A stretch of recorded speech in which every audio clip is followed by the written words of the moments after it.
नमस्कार साथियों, जीएस यात्रा के इस विशेष ऑडियो कास्ट में आप सभी का स्वागत है। मैं हूं आपका मेंटर मनीष सिंह राजपूत।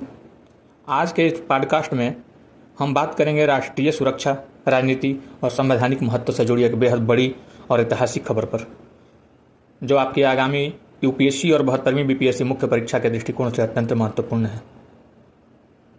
साथियों, आज का हमारा टॉपिक है असम विधानसभा में समान नागरिक संहिता विधेयक 2026 का पारित होना। साथियों, हाल ही में असम विधानसभा ने समान नागरिक संहिता असम विधेयक 2026 को सफलतापूर्वक पारित कर दिया है।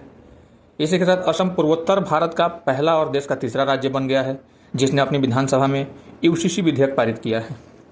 आपको याद दिला दें कि इससे पहले उत्तराखंड और गुजरात इस दिशा में कदम उठा चुके हैं।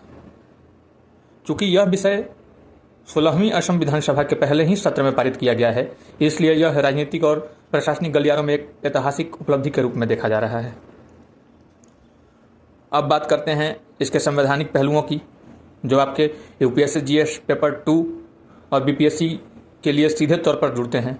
आइए हम देखते हैं इसके अंतर्गत आने वाली संवैधानिक प्रावधानों को।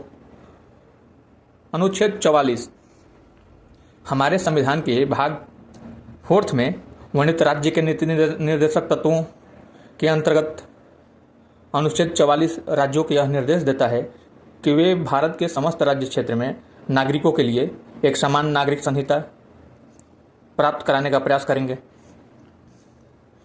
कई बार एस्पिरेंट्स के मन में यह सवाल उठता है कि क्या राज्य इस पर कानून बना सकते हैं? तो इसका जवाब है हाँ। संविधान की 7वीं अनुसूची की समवर्ती सूची प्रविष्टि 5 के तहत विवाह, तलाक, उत्तराधिकार और गोद लेने जैसे विषय आते हैं जिस पर केंद्र और राज्य दोनों कानून बनाने का अधिकार रखते हैं। विधायी प्रक्रिया अनुच्छेद 200 और अनुच्छेद 201। चूंकि पर्सनल लॉ में कुछ केंद्रीय कानून भी शामिल हैं, इसलिए विधानसभा से पारित होने के बाद इस विधेयक को असम के राज्यपाल द्वारा भारत के राष्ट्रपति की मंजूरी के लिए आरक्षित किया जाएगा। राष्ट्रपति के हस्ताक्षर के बाद ही यह पूरे राज्य में प्रभावी रूप से लागू होगा। विधेयक के मुख्य प्रावधान। आइए अब संक्षिप्त में समझते हैं कि इस विधेयक के अंदर क्या खास बातें हैं। समान कानूनी ढांचा। यह कानून विवाह, तलाक, विरासत यानी कि उत्तराधिकार और लिव इन रिलेशनशिप जैसे व्यक्तिगत मामलों में सभी धर्मों के निवासियों के लिए एक समान नियम स्थापित करता है। विवाह की आयु और नियम। बाल विवाह को हतोत्साहित करने के लिए दूल्हे की उम्र 21 वर्ष और दुल्हन की उम्र 18 वर्ष तय की गई है। साथ ही एक पत्नीत्व को अनिवार्य करते हुए बहुविवाह को प्रतिबंधित किया गया है। सांस्कृतिक स्वतंत्रता। हालांकि कानून एक होगा, लेकिन नागरिकों को अपने पारंपरिक धार्मिक रीति रिवाजों जैसे निकाह या फेरे के अनुसार विवाह संपन्न कराने की पूरी आज़ादी होगी।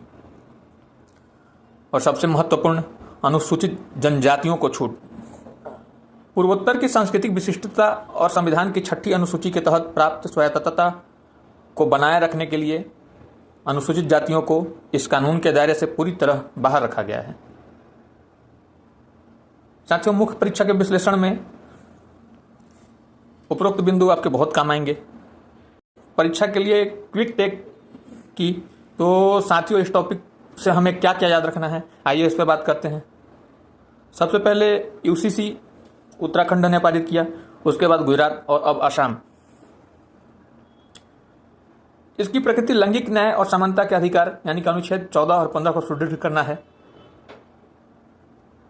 न्यायिक संदर्भ में देखें तो मुख्य परीक्षा के उत्तरों में आप शाह बानो मामला 1985 और सरला मुदगल मामला 1995 का संदर्भ देना न भूलें, जहां माननीय सर्वोच्च न्यायालय ने यूसीसी की आवश्यकता पर बल दिया था। इस ऑडियो कास्ट में बस इतना ही। इस ऐतिहासिक बदलाव का देश के फेडरलिज्म और सामाजिक ताने बाने पर क्या प्रभाव पड़ेगा, इस पर अपनी वैचारिक समझ को और विकसित करते रहिए। तैयारी को मजबूत बनाइए, जुड़े रहिए, जीएस यात्रा के साथ पढ़ते रहिए, बढ़ते रहिए। धन्यवाद। जय हिंद।